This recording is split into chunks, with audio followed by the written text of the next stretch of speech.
talk chainsaws today? Oh, maybe a little bit. But I just wanted to show you here. I just cleaned out my shop here again today. On the other side from me, or actually behind me, I guess. No, that side. I had a bunch of junk in there, a whole bunch of boxes of paperwork, like files and stuff from the office, like from 10, 12 years ago. So I got it all out of here, boxes and boxes of paper. Moved my shelf that was over that way that you see my McCullough on there, and a bunch of old tools. Moved in and over there, so I got my old vintage kart engines on there and some other kart stuff. Made enough room so I could bring one of my karts in here. This is my two-stroke kart. It's a CRG chassis made in Italy, one of the best you can buy. It's got a Vortex rock engine, they call them.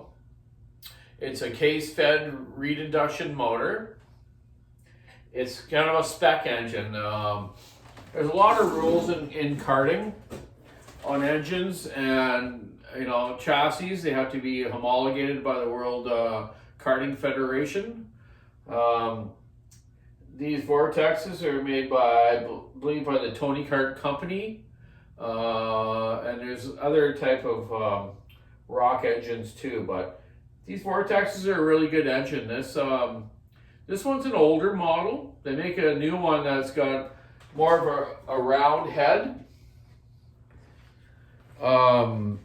versus this kind of square head. So they call this the square head Vortex. Okay? It doesn't have an exhaust power valve like the new one does, or like the Rotax motors do. But this thing still has 36 horsepower at 12,500 RPM, and I'll rev it out to about 15,000 RPM. They have a clutch system. It's not direct drive or a gearbox. The clutch, here's my spare motor, and I got two of these. I bought these karts, and so this one, you can see there, it's a fiber shoe clutch with springs. They did a clutch update to steel shoes with no springs, but mine are the old school ones. So I have two engines, so I'm robbing clutches to make one good clutch out of two. There's a place in Europe I can still buy a couple new clutches with the pads, but for now I'm going to just get this thing going, this one here going, building one out of two. So I can at least get out and get racing in the two-stroke class, plus the four-stroke class with the Briggs L206 engine I've showed you and told you about. So even the newest motor of this company, Vortex, still advertises 36 horsepower. So this thing is still right up there in power to be competitive. There's nothing wrong with it. This thing, you look at it, it's like brand new. My friend of mine, Doug, bought this off a guy, Victoria, my friend Doug Munn, that you see me milling some wood with there for a while. But he'd never kart race, and I took this thing out once, and I was right up front with it, but it had a clutch spring broken, so that kind of slowed me down a bit. But you look at this engine. Look, the bolts and it's like new, okay? It just had a broken clutch spring, that was it. It's got a 30 millimeter Delorto carburetor on it, which is basically a motorcycle carburetor, but Delorto makes a really good carburetor. It's a spec carburetor that you use on this class, and I can tune them good. I'm good with tuning slide carburetors, float carburetors. I have some different jet pack, so I can tune it properly. Different needles for the slide, and different pilot jets. I'll make this thing rip. I'm sure I can be competitive in the fat man class, I call it, the master's class, because of my weight. I got to run in that one, and plus I'm 55 years old. Gonna be 56 in March, but I can still run with those 20-year-old guys, guaranteed. So also on this kart, it's water cooled and electric start. I do have telemetry. This is my Alfonso gauge. So I'll have a tachometer and head temperature gauge. So I can see what the head temperature is doing. If it's running too cool, what I do is this has a radiator on that side. I'll show you the type of radiator they run. I got a spare one over here because I had 2 karts with these motors on it.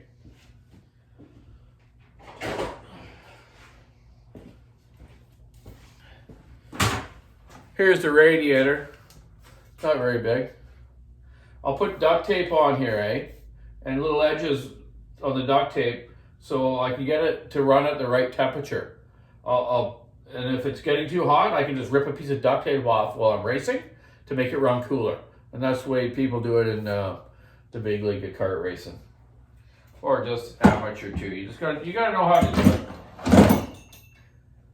A lot of people have these motors now on the island here. Our karting club is growing quite big, but a lot of people don't know how to tune them right. They're buying all these used karts. They don't have a clue how to deal with them. They don't know how to like bleed the air out of the water system, jet the carburetor properly, run the right gearing. It's very important. Lucky enough, this motor system, I like this model because it has an internal water pump system, where a lot of shifter karts and the newer model of this motor has these O-rings, and you run off the sprocket. The sprocket's got an adapter on it, water pump hub, you might as well call it, and you run these O-rings from the axle to this water pump. Well, what happens? The O-rings come off sometimes or break. So you always got enough spares taped to your axle in case that happens, and what's going to happen if those break when you're racing? The engine's going to overheat and you're going to blow up this expensive motor. These motors are worth $3,000 or $4,000, right? I scored this kart, $2,000. Totally many spares. Like I say, it's like brand new. It just needs some upkeep and some maintenance. So what I'm going to do with this kart is I'm going to adjust the front end. I'm going to get a laser level system off a friend of mine. I'm going to bore it off, called the Sniper, and make sure my front end's all lined up. I'll have no toe out. If it handles good, I'll leave it with no toe out. If it doesn't seem to turn good in the corners, I'll give it about a couple millimeters of toe out to make it work better. You also have caster camber adjustment on your front end on these karts, and almost all karts these days. So you got these little pills, they call them, up and down on the spindle or the kingpin of the kart. You can adjust those for different handling and different tires, hard tires, soft tires. You know what I mean? Because there's no suspension in a go-kart. So you got to have the corners of the kart balanced right and working right. What I call about balanced right is the same thing like seat positioning. The weight of the driver, the seat has to be in the right position. Not too far forward, not too far back. You want pretty much the same weight distribution on their front as you have your rear and your side by side. So seat position is very important. As low as you can too. You almost rub your butt on the ground. You can feel every little rock on the track, believe me. Been there a million times. I'm 55 now. I've been racing go-karts since I was around 11 years old, so I got it kind of figured out. So what I'm doing with this basically is I got this kart, and my friend Doug had taken it apart a bit before I got it off him, just because he was trying to learn it, but he didn't know what he was doing. I just kind of figured out the wiring system. I do have the sheet. It's in Italian, from Italy, but I can figure it out. Wires are wires, right? So it's kind of cool, actually. Up on the steering wheel, we have an on and off button and a start button. A battery on the other side, just a miniature battery, almost like basically like a motorcycle battery. So I'm going to redo all the wiring on this. I got it working right now, and I'll show you in just 1 second. But I'm going to redo it all and put it all nice into a nice covering and put all the wires proper. They were all over the place and it looked like a spider web. You know, I just hate that. People just don't know how to do things right. You know, I like it to look tidy and needy. Tidy and needy. That's kind of weird. Tidy and nice. So let's see if I did it right. I'm gonna try it out right now. I haven't tried it yet. Let's see if I can make it turn over. It's kind of cool to have an electric start. When I first started go-kart racing, me and my dad had a McCullough Super Pro 81 with a belt. He had a V-pulley on the clutch, and we had a V-pulley on our Mack kart engine, which everyone had. My dad would start up the chainsaw, put the belt on, the belt to the motor, and pull back like crazy with his foot on the bumper, and we get it going, eh? Yeah. So I'll have to show my dad this because now we don't have to use a chainsaw. It's basically a battery and hit a switch. Okay, let's try it out. Okay, I got my wires on. On and off button. That looks like it's on. Let's hit the start. Yeah, I hear that. That baby will start. Okay, so I got it all right. I'm going to unplug the battery now. And just set it aside and I'll put it on the trickle charger. It feels like it's a little low. But pretty sweet, eh? Basically, you don't need a pit guy, almost. Nice to have, though. Nice to have a pit guy to keep your soft or your cart filled up and tire pressure's done every time before you go out, and you know, maybe bring you a water or something. I'm just kidding. Anyway, I've been doing my own stuff for all my life, man. I told you quite a while ago in a video when my dad put a wheel on backwards and I gave him crap, and he says, "Well, you're on your own for the day." He taught me a lesson. So anyways, I got the electrical working now. Now I'm going to plumb up the fuel system. We have a Delorter carburetor, which is a very fine made carburetor. Delorter fuel pump. I have my pulse in, my fuel in, and my fuel out.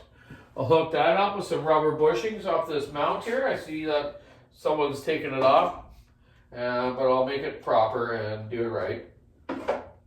And so replug my fueling, put my clutch on this motor that was on that other motor that I showed you, and get it all happening. So, and I've learned a bit about that GoPro that my good buddy Paul Rhodes gave me.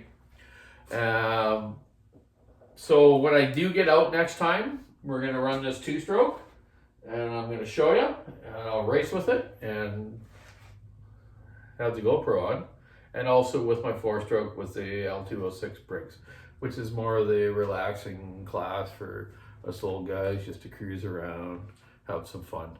But this is intense power. It's so much fun. It brings a big smile to my face when I do it. Which so does the slow one, don't get me wrong, but I've got the 2 karts now. I just want to have one of each. It's in my blood, you know. Some people like fly fishing, some people like hunting. I like it all. I don't really hunt. I fish, but I love my kart racing, and I'll do it probably till you find me on the pit road, laying down on the ground, throw me in a pine box. That's the way it is, man. I'll do it till I can. It's just a great sport. I really enjoy working with kids, helping them out, teaching them how to work on them, how to tune their motors, tune the chassis, and how to drive. I'm usually the go-to guy when we have our races at the Cowichan track, at the Vancouver Island Motorsport track, to show the new kids, you know, like the track. I'll go out first in my 4-stroke and let them follow me, and so they kind of learn the lines and how to do it, eh?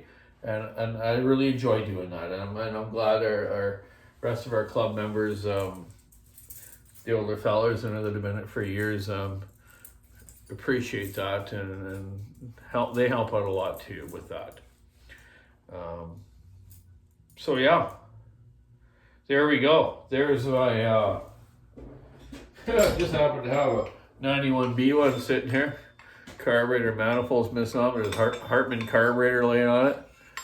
I'm gonna put this motor into a Mac 15 chainsaw. Oh, geez, I talked about chainsaws. At Buckin's house, I got a Mac 15 that I kind of gave him,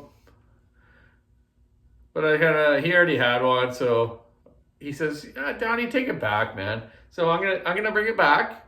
I'm gonna put a 91B1 motor in it. They were only 80 cc's, the Mac 15.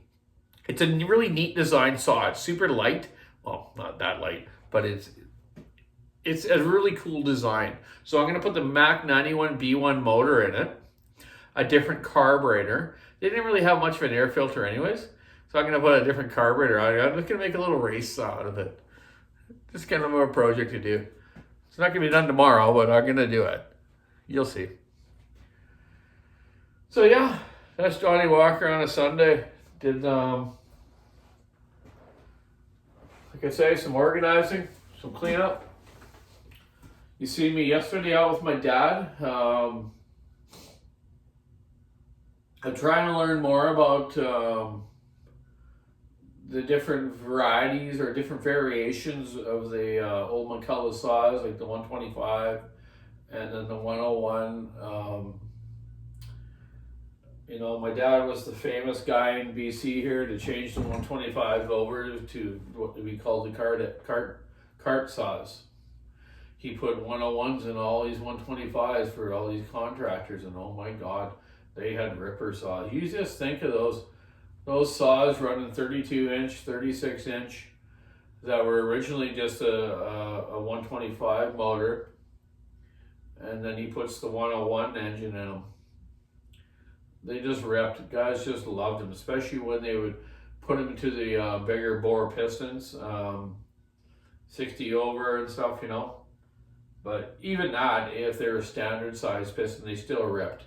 He built them amazingly. He's forgotten more than I'll ever learn. I'll tell you that again. But I'm gonna try to stick with fixing them up. Me and Buckin are gonna do some stuff this week. I know I've already talked about it. We are, though. I see him on his live feed there earlier. But I'm going to hopefully go up tomorrow night to his place and do something with him. And we'll go from there. I've seen a lot of different guys doing McCullough builds on YouTube. And it's great. I like it. They do a great job. And I'll show you the same. And have a good time with that, too. So yeah, can't wait to get this out. Keep your saw in the wood, stick in the ice, rubber on the road. Check out the Walker Saw Shop online store. Johnny's been doing a great job with it, him and Sally, and then the gals that work there. Deb and Cheyenne and Rob, everyone's working together really good with everything on there. I'm going to start doing a few YouTube videos too on some new products. I want to show you some of the new battery products. Okay, sure, everyone's like, yeah, whatever, Donny, batteries. But you know what? They're pretty sweet, and that's the way it is the future. These communities that are building houses where you don't really have much lawn or hedges or anything. Why do you need a gas-powered unit? Some of these battery units are great, even in the professional stuff. The new Husqvarna batteries topping saw and the still one. Wicked power, man. They got more power in the gas ones, like torque-wise. You know, but the biggest thing is you got a battery. But you know what? You can be at a job site with a battery saw. You think about this. You got a brand new Husky topping saw. You can be at a person's house taking half the tree down by the time the neighbors know you're even there. Where before you got this little two-stroke and you're it's like, okay, you're waking up like the whole block. But now it's like zzz, zzz, zzz. Think about that. Don't have to buy fuel, don't have to buy oil, but you need China oil. Yeah, just something to consider. I still like gas ones, don't get me wrong, but you got to think of the future and communities, right? And EPA laws and all that stuff. Yeah. Okay, that's enough. Keep us on the wood, stick on the ice, rubber on the road. Have a great day. Happy Sunday.